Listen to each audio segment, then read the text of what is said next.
Recording in progress. 네, 형제자매님들 반갑습니다. 오늘 22장을 이제 마치고자 하는데 내용이 좀 많습니다. 많은데 그렇지만 좀 속도감 있게 이렇게 하면 마칠 수 있지 않을까 생각이 되고요. 오늘 내용을 보면 그 혼인과 관련된 처녀와 혼인과 관련된 납폐금, 이게 이제 빙물, 빙패라고 이야기하기도 하죠. 그래서 이것을 주는 것, 그러니까 결국에는 신부를 사오는 거죠. 이거는 우리가 주님의 신부로서 우리가 그분의 핏값을 주고 지불하고 우리를 샀다라는 것과 관련된 우리의 어떤 구속의 내용과 연결이 됩니다. 그리고는 이제 이어지는 무당, 음행하는 자, 또 다른 신에게 제사하는 자, 이런 이야기를 이어져요. 좀 이야기가 이제 이렇게 흐름으로 보면 좀 약간 생뚱맞다 이런 느낌이 있죠. 혼인 이야기, 납폐금을 이야기하다가 그런데 잘 살펴보면 이것이 일정한 흐름을 이야기하고 있다고 보여요. 그리고는 이제 가부, 나그네, 고아에 대해서 어떻게 대해야 될 것인가, 하나님이 어떻게 대하기를 원하시는가, 그들에게 하나님이 원하신 대로 행하지 않았을 때 맹렬한 노로 그들에게 칼로서 이렇게 할 것이다 라고 말씀을 해요. 이 말씀들은 각 그 선지서에서도 여러 가지로 이렇게 이야기를 하고 있습니다. 이사야서도 그렇고 에레미야서도 동일한 내용이 이렇게 언급돼요. 이 내용이. 그리고는 이제 그 가난한 자들의 어떤 대표적인 이야기로 돈을 꾸거나 옷을 저당 잡힌 이야기. 그러니까 이 이야기가 좀 더 위에 그 가난한 그 상징으로 이야기하는 가부고와 나그네, 그들에 대한 어떤 실상을 더 구체적인 내용으로 돈을 꾸는 것과 옷을 저당 잡히는 걸로 이렇게 이어집니다.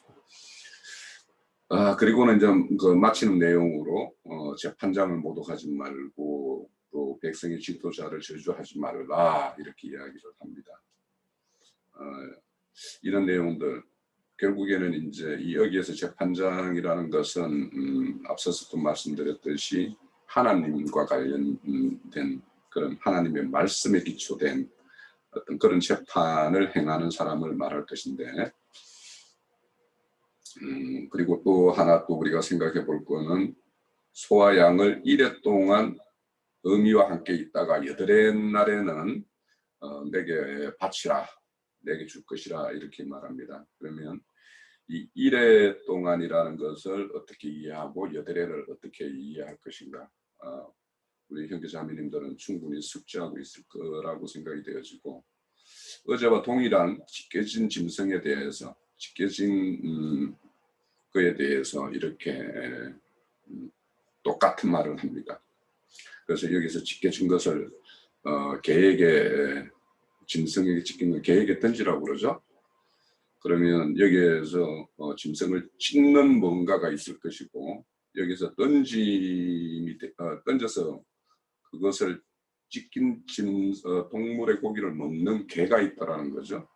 이런 거에 대해서 우리가 좀 참고해 보면 이런 이야기는 오늘날도 동일하게 이제 적용이 될 테니까, 그러면 이런 일들이 오늘날 우리의 어떤 그 교회 시대에는 어떻게 나타나고 있는지 이런 것들을 살펴보면 우리의 어떤 그 신앙생활에서 경계로 삼아야 될 것과 또 이런 것에 빠져 있는 사람들을 어떻게 구제해낼 것인가, 이런 것에 대해서 우리가 전체적으로 좀 생각해 볼 수 있다 생각이 됩니다. 자, 이런 내용과 관련해서 한번 우리 말씀을 나누기를 원합니다. 자, 시작을 하겠습니다. 자, 먼저 좀 열어주실군요.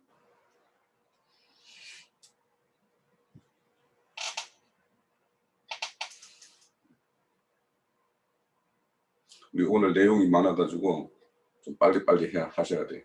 예, 기령제님, 예, 고맙습니다. 예, 음소거 하시고요. 예.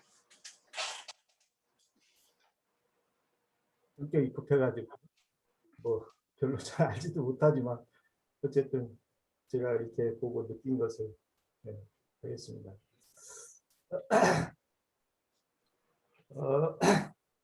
이제부터는 저는 이제 예수님이 오셔서 우리를 주님이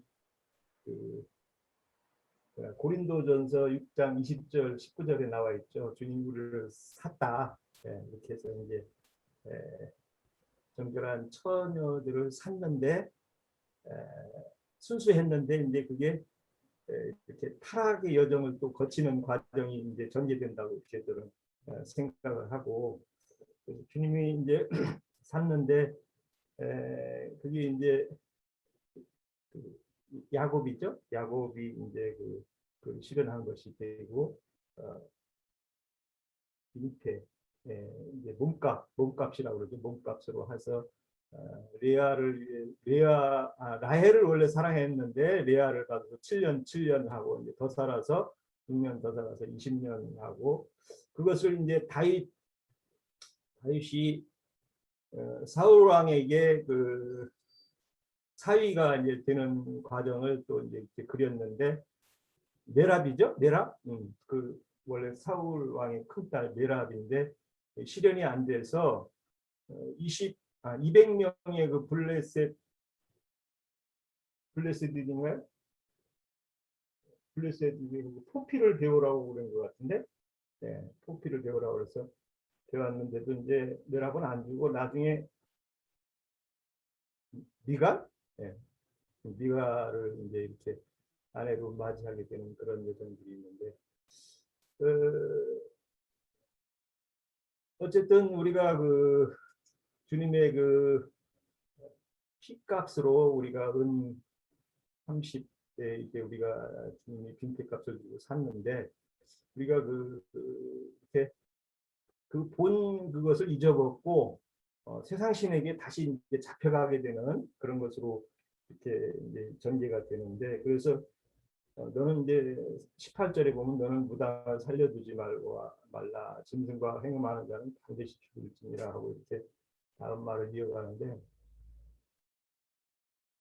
우리는 그 세상 신인 마귀 신을 또 늘 이제 호세아서로 이제 또 연결이 되는데, 이렇게 또 전개가 돼서 정결하게 그냥 있으면 참 좋은데 이 세상에 냅둬갖고 살게 되다 보니까 자꾸 이 세상과 견눈질을 하는 이런 우리 인간의 혈과 육에 있는 이 성경들이 발동이 돼서 참 신앙 여정에는 이게 쉽지 않은 일이 늘 전개된다고 이렇게 해서 이제 이렇게 다른 말들로 잘 이해가는데, 저는 이제 제일 중요하게 본 것이 뭐 다 말하자면 딴 것도 없고 만일 이웃의 옷을 전당 잡거든 해가 지기 전에 그것을 돌려보내라 이렇게 했는데, 이제 잠언서에 보면은 지혜자의 입술의 옷을 취하라, 보증선자의 옷을 취하라 이제 이렇게 또 있어요. 그래서 보증선자가 이제 우리 금그림 묻는 집에는 당신이죠. 당신이 옷을 잘 취해가지고 그 옷을 잘 붙들고 있으면 이제 우리가 약속을 이룬다 하는 그 신앙생활의 그런 걸로 저는 이제 또 이해를 좀 하고, 그래서 뭐 우리가 말씀 안에서 이렇게 쭉 보면은 주님이 오셔서 이룬 이 신약 여정으로 저는 이제 이걸 15절부터 31절까지를 이렇게 쭉 이해하면서 봤어요. 그래서 이제 30절에 보면은 이래 동안 어미와 함께 있어라. 그러니까 교회 생활은 7은 이제 교회 수고 무지개고, 이제 세상에서도 7은 아주 그 행운의 수라고 그래가지고 참 좋아하죠. 럭키 세븐 해가지고 정말 럭키 세븐이죠. 교회 생활이라는 게 이 인생 그 여정에서 교회 생활을 하라고 주님이 우리의 육신의 삶을 허락하신 건데, 많은 사람들이 이제 교회 생활을 하면서도 또 타락하고 세상신을 이렇게 겸해서 섬기는, 또 그걸 겸하게 섬기라고 하는 우상들이 이렇게 와서, 또 우상의 앞잡이들은 이들인 종교 지도자, 땅에서 올라온 짐승들이죠. 그 사람들이 미혹을 하기 때문에 세상신에 이렇게 다시 잡혀가고, 그래서 변질되는 신앙들로 이렇게 이해를 해가는데, 변질되지 않게 하는 그 선지자의 옷을 잘 우리가 취해야 되는 신앙생활이 요구되고, 또 그래서 이제 여드레는 뭐 부활의 수니까 우리가 다 알고 있죠. 그래서 저희는 거룩한 사람이 되라 해서 이제 그 베드로 후서 3장 거기에 보면은 너는 거룩할지니, 그래서 그 베드로 사도가 이렇게 정말 신신당부하는 신앙의 그 타락을 그 생각을 해서 베드로 형제님이 정말 신앙의 그 특별한 당부를 후서를 통해서 당부했다는 게 이렇게 생각이 납니다. 그래서 여기서 이제 짐승이 찢긴 동물 고기를 먹지 말라고 했는데, 예서는 들사냥꾼이었죠. 그래서 그 들짐승으로 이제 상징되는 육신에 있는 신자들의 생활을 상징하고, 그 고기라는 것은 뭐 이제 우리가 다 아니까 교훈이겠죠. 뭐 교훈을 먹고 개에게 던지라. 짖지 못하는 개들은 그 짐승 사역자들을 상징으로 해서 이렇게 상징을 했다고 봅니다. 그래서 이제 저는 끝으로 드리고 싶은 거는 그 디모데전서죠. 디모데전서 5장 9절 이렇게 보면은 그 60이 덜 되지 아니한 자는 명부에 올리지 말라, 이제 이렇게 얘기를 그 바울 사도가 당부를 하는데, 그것은 세상 것이 끝나지 않은 사람들은 하나님의 그 명단에서 늘 흐려질 수 있겠다 하는 걸로 상징적으로 이렇게 하고, 우리가 신앙 예정에서는 세상 것이 끝나야 정말 정확하게 바울 사도가 하는 말들을 이해하고 진리에 우리가 안에서 신앙생활을 잘하고 주님의 생명책에서 흐림을 받지 않는다는 걸로 저는 상징적으로 봅니다. 뭐 두서 없이 간추려서 말씀입니다. 네, 마치겠습니다.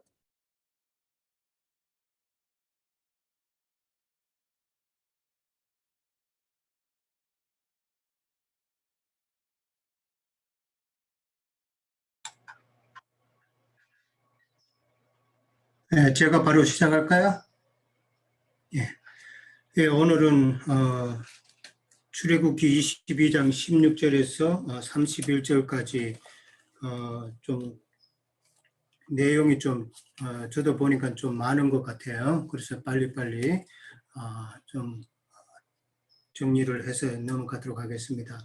일단 16절에 보면은 사람이 약혼하지 아니한 처녀를 깨어 동침하였으면 납폐금을 주고 아내로 삼을 것이요, 만일 처녀의 아버지가 딸을 그에게 주기를 거절하면 그는 처녀에게 납폐금으로 돈을 낼지니라 라고 그렇게 나와 있거든요.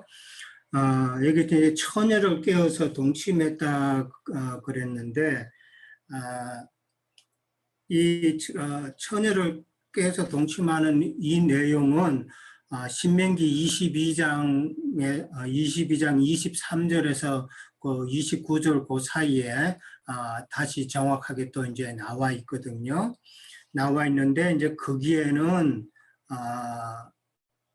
처녀를 그러니까 약혼한 처녀가 나오고, 그 다음에 약혼하지 아니한 처녀, 그렇게 두 가지로 나누어서 나옵니다.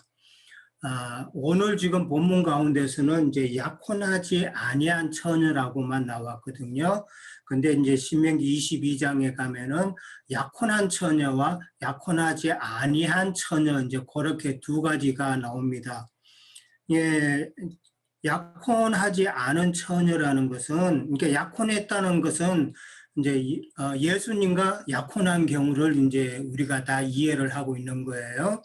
그러면은 약혼하지 아니한 처녀라는 것은 아직은 세상 가운데 있는 그런 자라는 것이죠. 그것을 일단 우리가 먼저 잘 구분을 하고 그렇게 이해를 해야 되고, 그 다음에 이제 처녀를 껴서 동침을 했어요, 어떤 사람이. 그러면은 그 사람은 납폐금을 주고라고 되어 있는데, 이 납폐금은 이제 빅물이죠. 빅물, 빙패. 그렇게 이제 다 알고 계시는데, 이게 납폐금을 주고 아내를 삼아야 돼요. 아내를 삼을 것인데, 신명기 22장 29절에 가면은 그 납폐금의 그 빅물의 그 값이 나와 있죠. 신명기 22장 29절에 가면은 은 50이라고 그렇게 나와 있습니다. 그러고 나서 이제 은 50을 또 주고 그렇게 해서 결혼을 했으면은 그 사람은 그 여자하고는 절대 이혼을 할 수가 없다. 그렇게 또 명시가 되어 있죠.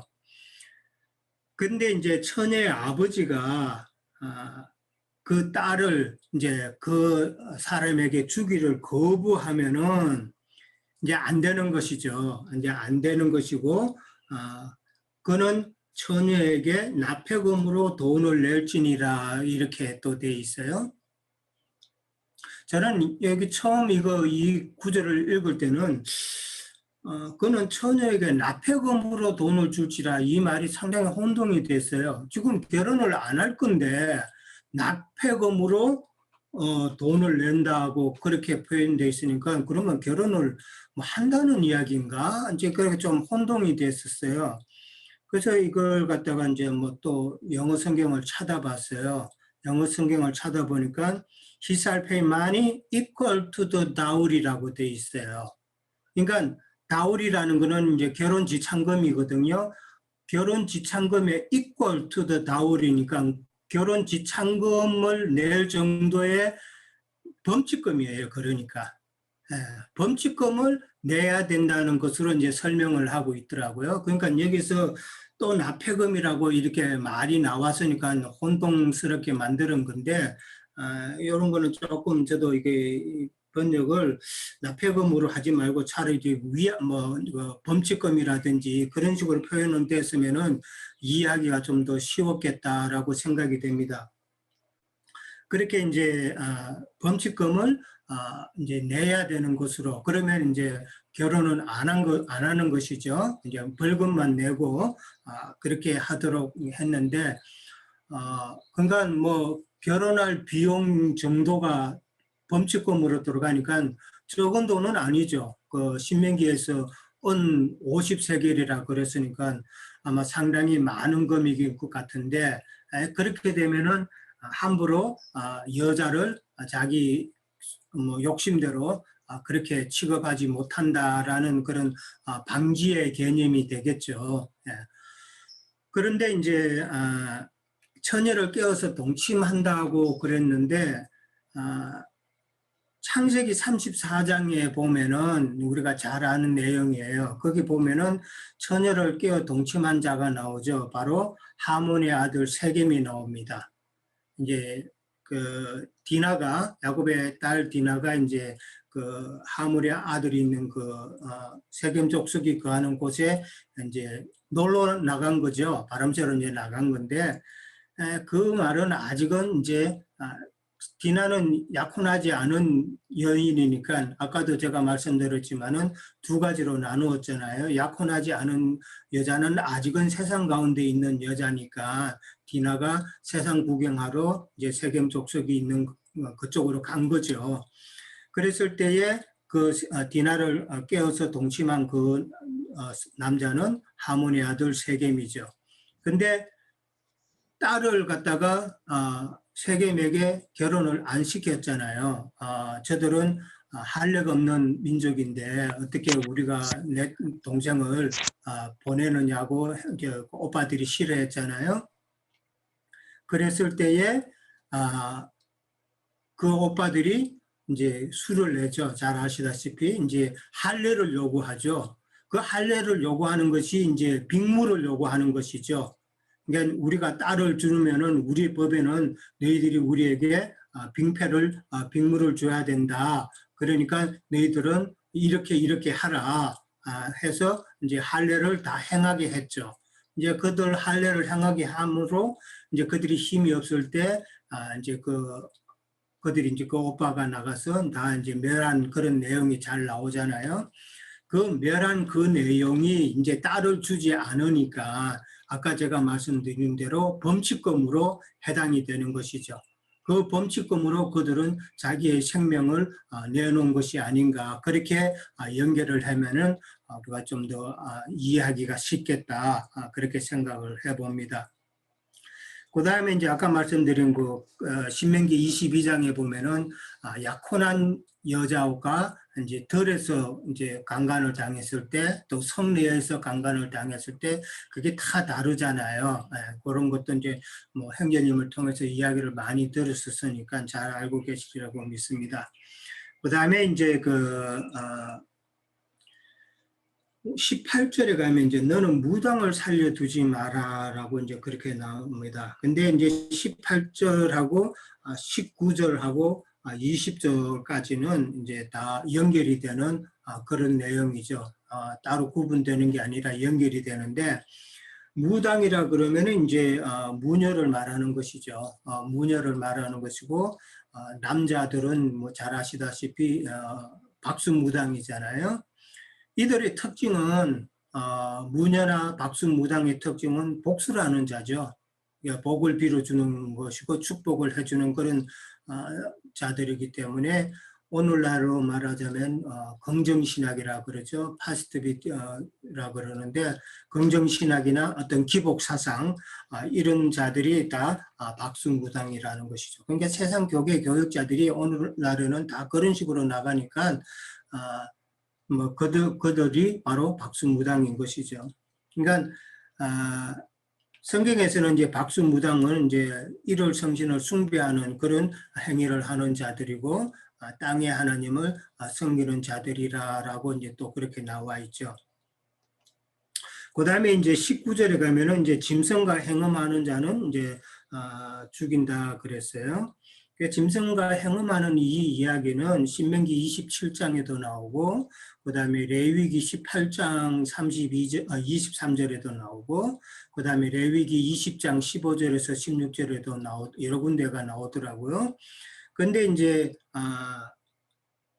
여기도 마찬가지지만은 짐승과 행음하는 자는 반드시 죽인다고 돼 있어요. 다른 성경 구절에도 보면은 반드시 죽여라라고 이제 그렇게 나와 있어요.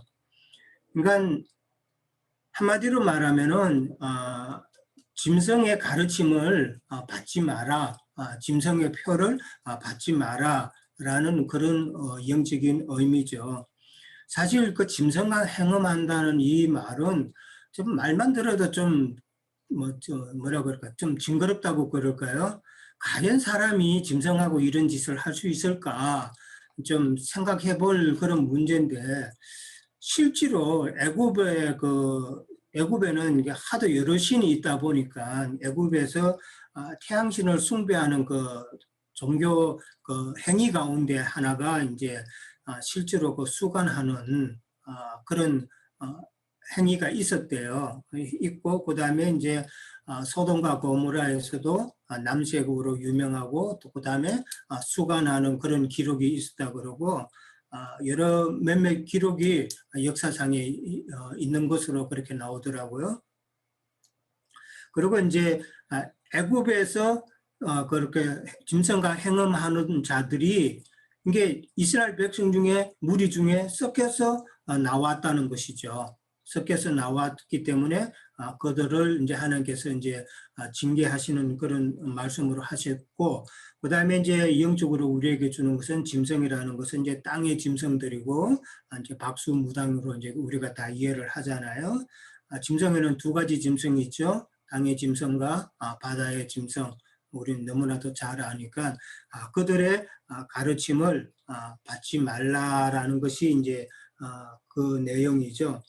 그 다음에 이제 다른 신에게 여호와 외에 다른 신에게 제사를 드리는 자는 멸할지니라라고 나와 있어요.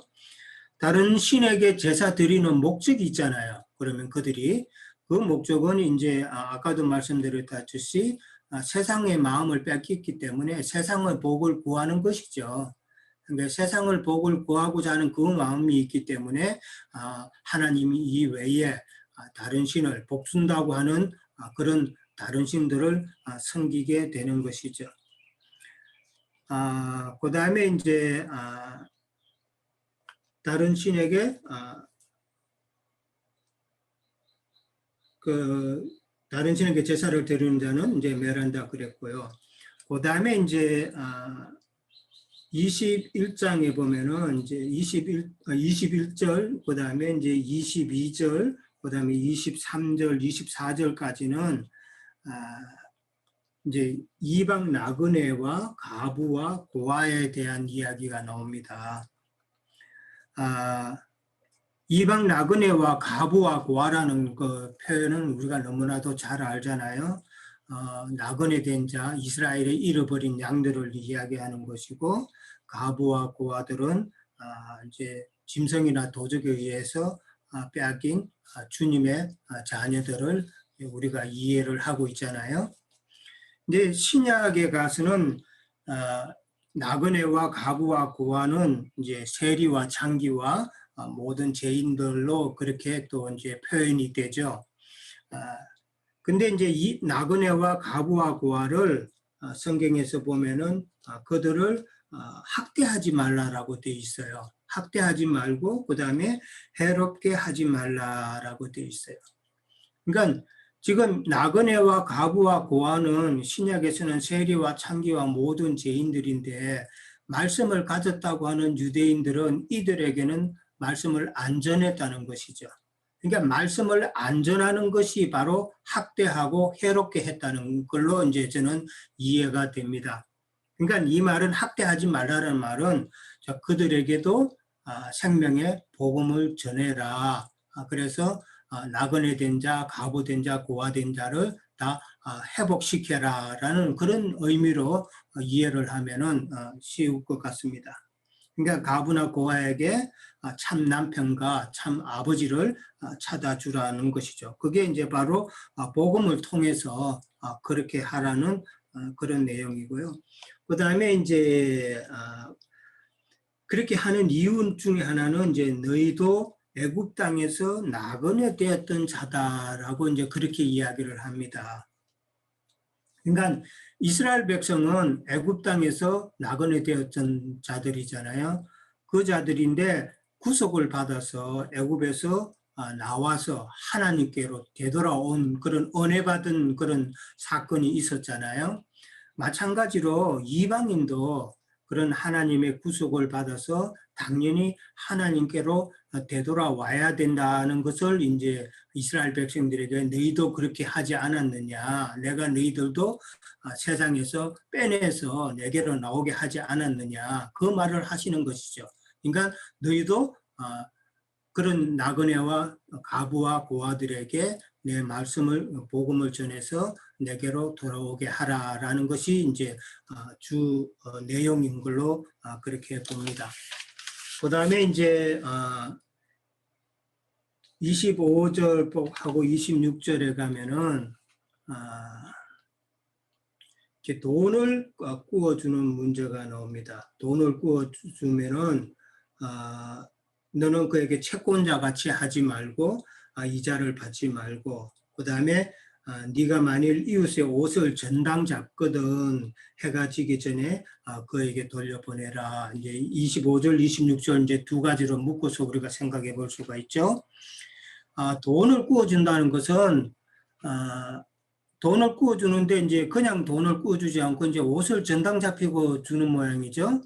그러니까 옷을 전당 잡혔을 때하고 이제 같이 연결해서 이야기해 볼 수 있는데, 돈을 꾸어준다는 말은 이제 복음을 전한다는 것으로 이해가 됩니다.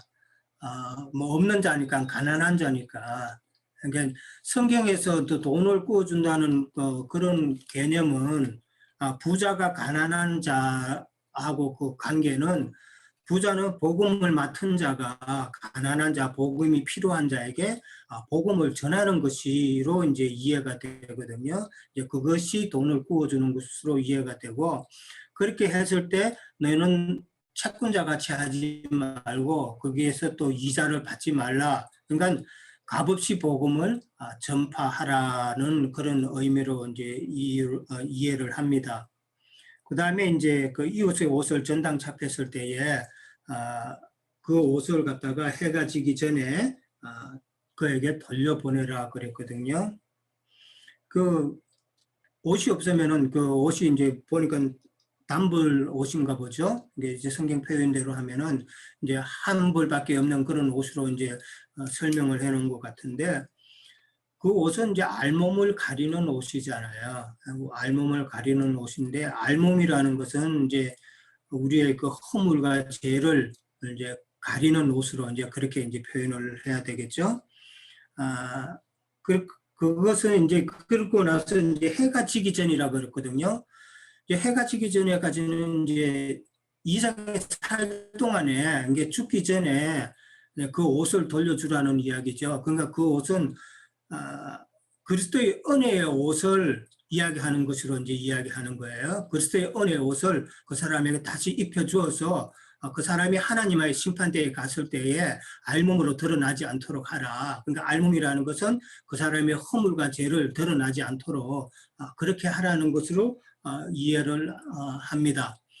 그러니까 그리스도의 일생 동안 살면서 그리스도의 은혜의 옷을 입혀서 그 사람을 구제하라 그런 의미로 이제 이해를 하면 좋을 것 같아요. 그 다음에 이제 이자를 받지 말라고 그랬어요. 이자를 받지 말라 그러면은 이자를 탕감한 그 선한 청지기가 우리가 생각이 나죠. 누가복음 16장에 보면은 선한 청지기의 그 사역이 나오잖아요. 참 착하고 충성된 그런 사역을 하라는 것으로 이제 또 결론이 지어지는 것으로 압니다. 그 다음에 이제 무엇을 입고 자겠느냐 그랬는데 사실 그 이스라엘 그 민족들의 그 풍습이 단벌 신사복이 그 옷이 또 우리가 뭐 TV 같은 데나 영화 같은 데 보면은 그것으로 또 뭐 덮고 자기도 하고 뭐 그런 상태잖아요. 뭐 옷이 또한 이불도 되고 하는 그런 상태인데 그 다음에 이제 그 나는 자비로운 자임이다라고 이제 그렇게 표현이 나왔어요. 그러니까 하나님께서는 하나님의 마음을 지금 표현한 말이잖아요. 자비하신 하나님이라는 것. 그러니까 자신들의 죄악을 회개한 자는 하나님은 그들에게 누구나 다 회개한 자에게는 하나님의 은혜의 옷을 입혀주기를 원하시는 하나님의 마음을 나는 자비한 자다라고 그렇게 표현한 것으로 이해를 합니다. 그 다음에 이제 28절에 가면은 너는 재판장을 모독하지 말며 백성의 지도자를 저주하지 말지니라 라고 나옵니다. 모독하고 저주하지 말라는 것은 재판장이라는 것은 이제 아무래도 재판장하고 지도자하고는 조금 다르겠죠. 재판장은 이제 종교 사회니까 아마 종교적인 문제를 다루는 재판장일 것이고, 그 다음에 이제 지도자라고 하면은 좀 정치적인 그런 행정적인 그런 것을 담당하는 높은 자를 말하는 것으로 이해를 합니다. 그럴 때 그들을 모독하거나 저주하지 말라고 그랬는데 우리가 잘 알듯이 이제 높은 그 세상 임금은 하나님께서 내신 것이라는 것을 잘 알잖아요. 하나님의 뜻에 따라서 세우심을 받은 자들이기 때문에 그들을 모독하거나 저주하지 말라 그렇게 이제 이야기를 했는데 오늘날 이제 이거를 이제 신약 시대에서 말하자면 결국은 이스라엘 그 사회에서 하신 말씀이지만은 교회 내에서 하시는 말씀이잖아요. 교회 내에서 인도직임을 맡은 자들에게 함부로 모독하고 저주하지 말라. 맡은 자들에게 순종하고 순복하라는 그런 의미로 이제 이해를 합니다. 로마서 13장 1절에 보면은 권세는 하나님께로부터 나왔기 때문에 너희는 복종하라는 그런 말들이 나오고 그 다음에 베드로전서 2장 17절에도 보면은 무사람을 공경하고 형제를 사랑하고 하나님을 두려워하고 왕을 존대하라. 이게 왕이라고 나왔지만은 세상 권력자를 존대하라라는 성경 구절이 있죠. 그 다음에 이제 너는 네가 추수한 것과 네가 짜낸 접을 바치기를 더디하지 말라라고 나와 있어요. 추수한 것하고 짜낸 접이라는 것은 뭐 잘 아시는 것처럼 아까 이제 가부와 고아와 낮은 자가 나왔기 때문에 그런 자들에게 복음을 전거해서 그런 자를 추수해서 하나님께 드려라는 것으로 이제 이해를 하면 되겠죠. 그 다음에 이제 처음 난 아들이라고 또 나와 있어요. 처음 난 아들이라는 것은 하나님께 속한 영적 장자를 하나님께 드려라 그렇게 나옵니다. 그다음에 이제 소나 양도 마찬가지로 또 그렇게 나왔는데 마찬가지로 하나님의 소유죠. 소와 양도 그렇게 다 하나님 앞에 드려라는 것으로 이해를 합니다.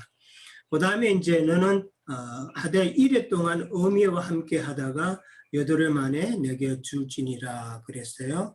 7일 동안과 이제 8일이라는 의미를 우리는 잘 알죠. 7일 동안은 이제 어미의 젖을 먹는 기간이에요. 어미, 뭐 짐승도 나자마자 바로 데리고 오면은 안 된다 그러잖아요. 어미에게서 어미에게서 젖을 먹고 그다음에 젖만 먹는 게 아니라 어미로부터 이 가르침을 받는다는 거잖아요. 가르침을 받고 그러기 때문에 그 기간이 반드시 필요하다는 것이죠. 그러니까 그 7일이라는 것은 옛 창조의 기간이기도 하고 그다음에 신앙적으로 말하자면 우리 신앙의 그 초기 단계에 있는 자들이 바로 7일 동안에 어미와 함께 있어야 되는 것으로 그렇게 이해를 합니다. 그러니까 지금 우리는 그 흔히 이제 그런 말씀들을 많이 하시잖아요. 지금 8일에 거하는 그런 가르침을 받고 있는 자들이기 때문에 세상 혼적인 그런 세상적인 것을 추구하고 세상 혼적인 것을 추구하는 그런 자들이 우리 모임에 와서는 참 말씀 듣기가 힘들죠. 저라도 사실 이건 뭐 이제 그렇게 쉬운 거는 아니에요. 그러니까 함부로 전도해서 사람을 데리고 올 수 있는 그런 상황도 아니고 그다음에 누가 이제 뭐 관심이 있지 않으면은 참 진짜 와서 초대해서 이 말씀을 들어보라고 할 수 있는 그런 상황은 아닌 것을 우리가 잘 알잖아요. 그러니까 저희들도 이제 말씀을 전할 때에 참 이 사람이 정말 말씀에 갈급함이 있는지 없는지 그것부터 이제 먼저 확인을 하고 이제 우리의 말씀을 증거해 줘야 되는 것이 이제 순수라는 것이죠. 그런 자들이 이제 7일을 이제 기간을 벗어난 자들이고 8일이라는 말은 이제 우리가 잘 알듯이 부활의 날이고 새 창조의 날이 시작되는 것이기 때문에 이 8일 만에 대해서 데리고 오라는 그 말은 여호와께 드리라는 그 말은 진리 분별이 이제 가능할 때에 그러니까 장작교회 실현을 할 수 있는 때가 됐을 때 하나님 앞에 드려라 그런 식으로 이해를 합니다. 그 다음에 이제 거룩한 사람이 될지라라고 그랬는데 당연히 이제 하나님은 영이시고 거룩하시는 분이기 때문에 그의 백성인 우리도 당연히 거룩해야 되는 것은 당연한 것이죠. 뭐 거룩은 어떤 행위로 거룩하게 되는 것도 아니고 우리가 진리의 말씀으로 하나님의 말씀을 깨달아서 단지 아는 지식으로만 아니라 참 깨닫는 거하고 아는 거하고는 너무나도 차이가 크잖아요. 안다고 해가지고 그 사람이 구원받았다고는 못하잖아요. 그러나 깨닫는 자는 구원받은 자죠. 깨닫는 자는 그 안에 생명이 있는 것이니까 그렇게 이해를 하면 되고요. 들에서 짐승에게 찢긴 고기라 그러는데 이건 뭐 앞에서도 많이 나왔으니까 이제 잘 이해하리라고 봅니다. 짐승에게 찢긴 고기는 이제 비진리나 율법의 가르침으로 인해서 죽은 자들이죠. 이게 미혹이 된 자들이죠. 결국은. 그러니까 짐승들만 탓할 것도 아니고 거기에 미혹이 돼서 넘어간 그런 연약한 자들도 사실은 책임이 있는 것이죠. 뭐 요즘 보니까 그 한국에도 뭐 비트코인인가 뭐 그런 거에 그 투자해가지고 많은 사람이 손해를 보고 뭐 젊은 사람들이 특별히 참 황당한 그런 경우를 많이 당한다고 그러는데 물론 그런 그 비트코인을 시작했던 사람들도 이제 자기들이 투자 많이 받아서 욕심을 냈기 때문에 그러지만은 투자한 사람도 거기에 대한 욕심이 있었기 때문에 결국은 자기의 욕심에 따라서 그런 찢김을 당한 것이잖아요.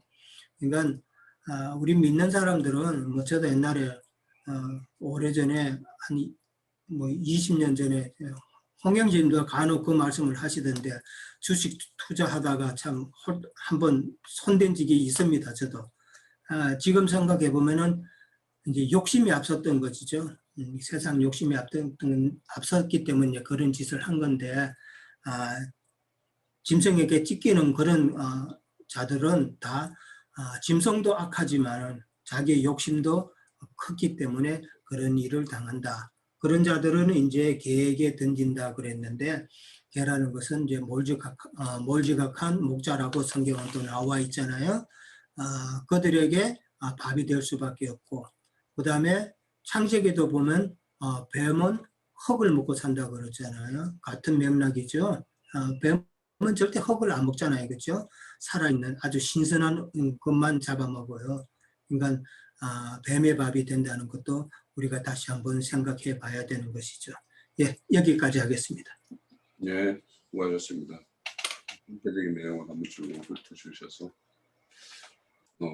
또 우리 그 형제님 말씀 듣고 또 아니면 또 일주일 동안 말씀 가지고 묵상했던 내용들 좀 한번 풀어보시죠. 더 이어가실 분 없나요? 예, 제가 네. 더듬더듬 한번 해보겠습니다. 예.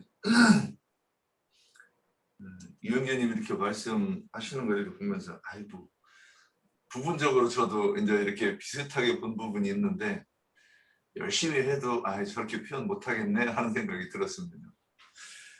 그리고 저는 이제 이 16절부터 31절을 이렇게 보면서 이걸 어디에서 누구에게 말하는 것인가 하고 이렇게 이제 좀 살펴보면 20절에 여호와 위에 다른 신에게 제사를 드리는 자는 멸할지니라 이렇게 돼 있어요. 20절에. 근데 이게 이 말씀이 그 16절, 17절, 18절 하다가 19절 하다가 20절에 이렇게 딱 들어가 있어요. 근데 앞뒤가 서로 연결이 좀 잘 안 되는 것 같은 게 국어적으로 이렇게 보면 이게 뭔 소리를 자꾸 왔다 갔다 해가면서 하는 거지 이렇게 보일 수 있을 것 같아요. 근데 저는 이제 여호와에게 다른 신에게 제사를 드리는 자가 그러면 일단 넌 나 위에 다른 신을 섬기지 말라 그랬는데 다른 신을 섬기면 어떤 짓을 하게 되는가가 지금 저기 22장에 나오는 그 말씀들을 이렇게 써놓지 않았는가 이렇게 생각이 들었습니다. 그래서 이 다른 신에게 제사를 드린다 그랬을 때 이제 그 아론이 이 백성들에게 너희 손목고리와 귀고리 뭐 가지고 와라 그러면 그래서 그 가지고 오니까 그것으로 금신상을 만들어 가지고 새겨 가지고 백성들 앞에 이것이 너희를 애굽에서 인도하는 신이라 그랬을 때 백성들이 그 앞에서 앉아서 먹고 마셨다 이렇게 기록되었습니다. 그러면 다른 신에게 앞에서 앉아서 먹고 마셨을 때 그것을 이제 우리는 신학을 배우는 것이다 또는 사람의 계명 사람의 계명과 을 배우는 것이라고 우리가 이미 배웠습니다. 그러면 그들이 하는 짓이 무엇인가? 처녀를 꿰어서 동침하고 여기서 꿰는다 그랬을 때 그거를 이제 히브리어로 찾아보면 미혹입니다. 뭐 다른 것도 뜻도 많아요. 그러니까 사람을 속이고 미혹하여서 그 구덩이에 빠뜨리는 짓을 하는 거죠. 그 다음에 여기 18절에 무당도 찾아보면 그 무당만 한번 이제 찾아보고 제 말을 마치겠습니다. 그래서 무당이 비읍인데 여기 무당을 히브리어로 찾아보니까 이게 뭐라고 되어 있느냐면 돈이라고 되어 있습니다. 제가 지금 이 메모를 안 해놓고 해서 좀 적용하는데 돈이라고 되어 있고 그것을 더 찾아가면 누가복음에서는 제자들에게 오병이어 사건 때 너희가 이들에게 줄였을 때 이들에게 떡을 먹여라 그러니까 200데나리온의 떡을 200데나리온의 어치의 떡을 사서 먹일까요? 이런 말씀을 해요. 그리고 베드로가 성전세를 내는 것도 두 렙도 그 성전에 내는 그 돈도 이 무당과 같은 언어로 뜻으로 연결이 돼요. 그러면 이 무당이 그리고 또 이제 이 탕감하는 것에 대해서도 이 돈이 무당과 같은 단어로 연결이 돼요. 이게 쭉 연결했을 때 어떤 뜻이 되느냐? 돈을 가지고 자기가 소유한 돈을 가지고 그거를 백성을 핍박하는 데 사용하는 거예요. 그래서 1만 달란트를 탕감받은 그 1만 달란트도 이 1만 달란트를 탕감받은 자가 나가서 자기한테 빚진 그 동관을 멱살을 잡고 감옥에 끌어놓고 그랬을 때 그것을 뭐라고 얘기하느냐? 이 무당짓을 하는 것이다. 이렇게 지금 얘기하는 거예요. 제가 지금 메모를 꼼꼼하게 해놓고 하지 않아가지고 말이 지금 저기인데, 그러면 그 돈을 빌려주고 돈을 갚지 못하면 아까는 그 옷을 해가 지기 전에 돌려보내라 그랬는데 그건 감옥에 갖다 가둬버려요. 그리고 네 처자를 다 팔아서 너 갚어. 이렇게 이게 무당짓이다 그랬는데, 현대 교회에서는 이거를 어떻게 적용할 것인가 그러면, 우리는 무당은 이제 무당은 무당이다 이렇게 그 문자적으로 이렇게 보는데, 우리 같은 경우는 무당이 무엇인가, 왜 무당을 죽이라고 그랬는가 그랬을 때, 이것이 우상 숭배하는 행위를 말하고 과부와 고아를 압제하고 또 어떻게 해서든지 이 하나님께 나아가지 못하게 구덩이로 몰아넣는 짓을 하는 자들이 이 무당이었다, 저는 이렇게 보였습니다. 그래서 나머지 쭉 그 31절까지 말씀하시는 것이 뭐냐, 다른 신에게 제사를 드리고 거룩하지 못한 그 자에 대해서 말씀하셨다고 이렇게 보이는 부분이 있었습니다. 예, 여기까지입니다. 네, 수고하셨고요. 우리가 시작한 지 한 50분 되었으니까 제 시간 좀 더 마치고 정확하게 12시에 다시 시작하도록 하겠습니다.